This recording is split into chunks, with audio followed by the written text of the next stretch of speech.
Hey guys, welcome back to the channel. I'm Ruben from Camilla the 68 Cougar. If you've been watching my channel, you know that I put in an automatic AOD transmission from 91 Mustang. And a while ago I mentioned that I previously got this from my older brother, gave it to me, and it sat a lot in the garage, multiple garages for a very long time before I really started hitting the hardcore on this build. I did take the transmission apart. We took it over to a local shop here in Fresno, and it's called A1 Transmissions, and I essentially had them add in a one-piece input shaft that's strengthened, it's hardened, and it's designed to take on about 3,200 RPM stall converter that I have for the transmission. So in addition to beefing up the transmission itself from the input shaft, adding that 3,200 stall converter, I did confirm that we do have some upgrades in the transmission by Lentech, so that's phenomenal. Thank you, brother, for that. But in addition to the transmission and the increased heating that we might see in the transmission down the road, I thought it was really important to add additional cooling for the transmission. The good thing about the AODs is that it has, and this is a electronic one, right? So the good thing about these transmissions is that they already have input and output for the cooling system lines. So I used those existing cooling system lines and upgraded the lines with PFTE AN fittings to make it look a lot nicer. And it had its own dedicated 10-row cooler that I'm about to show you guys. Check it out. It might be an interest to you guys that you guys are doing your rebuilds or looking for additional cooling options outside of the radiator itself and give it its own dedicated area. So before we get started, please make sure to subscribe to the channel and like the video if you like what you're seeing, and let's go ahead and get started on this. Alright guys, so I wanted to go over, show you guys what I did with my transmission cooler, give you guys a little bit more background here. I ended up using some AN fittings out from the in and out sections of the AOD to keep it cool. I ended up going with these AN fittings that are in black with the PFTE hoses. So I routed that here. I put a 90 degree fitting here from there to kind of help it press it more against the transmission itself. You can kind of see how that helped put it a little bit closer to the transmission. I popped on this collector here just to test fit it because I wanted to make sure that it was not going to get too close to these to the exhaust system that's going to be coming out through here. So I tucked it away as much as I could here on the side, as you guys notice. Be extra careful here on this part of your bell housing spacer plate that goes between the motor and the transmission. If you have a used one or an old one, they're not very sharp, but I ended up getting a new one from Summit Racing, and the ends are kind of sharp. So I wanted to make sure that that there's plenty of clearance between these two parts right here. I got like about a finger width clearance, and this is really not going to move so much.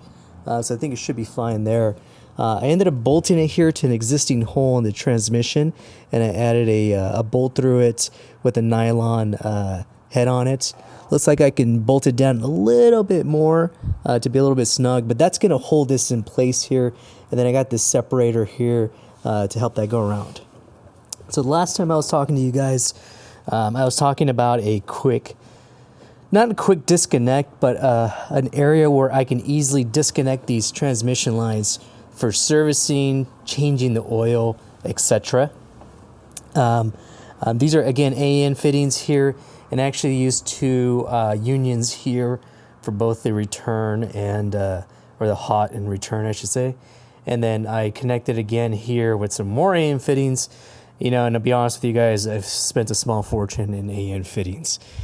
So anyways, be prepared for that if you guys decide to go down this clean route. That looks really nice. I like the aesthetics of it, so I went ahead and did that. So as I'm going down here, swing around this way here, I ended up routing this through here, through under the bay, the bottom of the engine bay. I just don't want a bunch of stuff showing in the engine bay. I'm going to try to keep it as clean as possible.